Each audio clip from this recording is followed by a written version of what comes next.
I was out of college. I had my first full-time job, which didn't pay me enough to even put me above the poverty line, even though I was single. And I spent half of it on the upkeep of my car.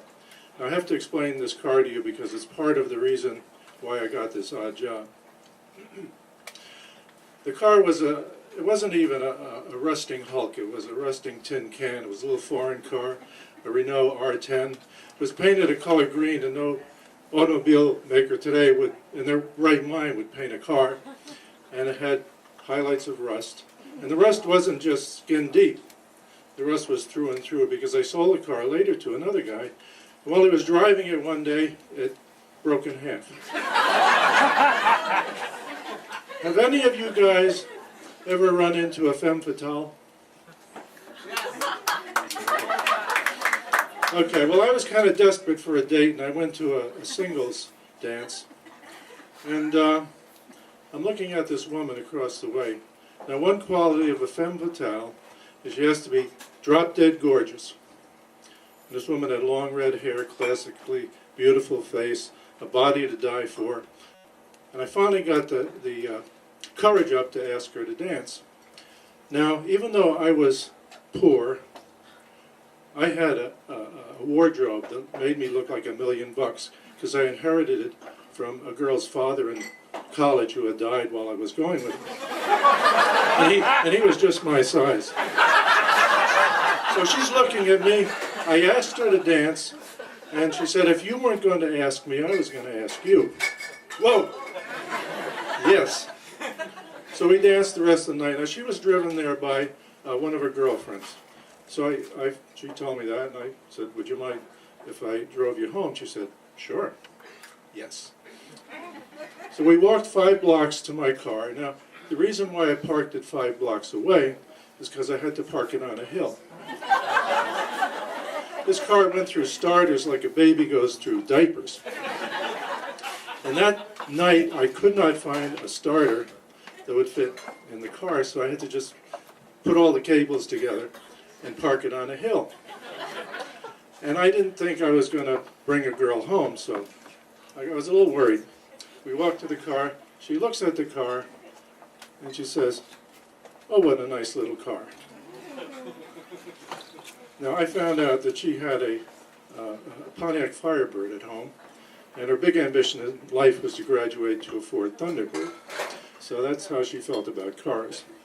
So I opened the door, let her in. I got in the other side, left the door open because you have to push the car off the hill. It was a stick shift. You push the clutch in, put it in gear, and you get going. You know, it starts up, it's fine. So she showed me the way to her house. I said, is there a hill nearby?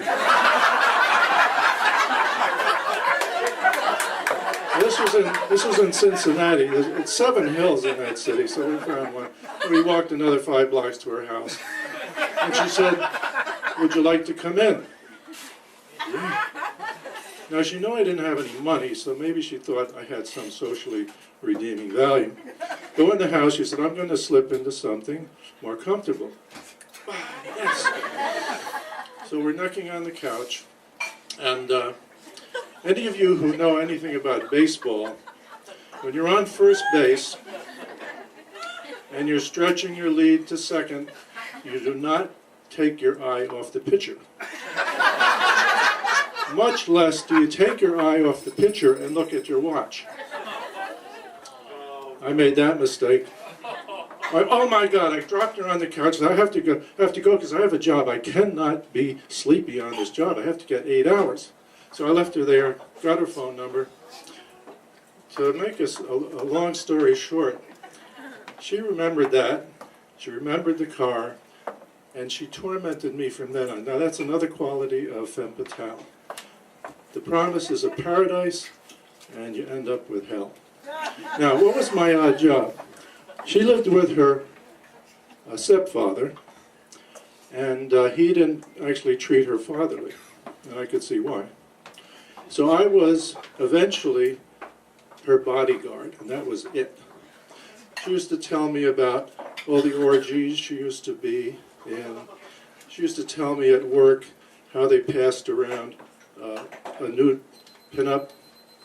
What's that? Wow, okay.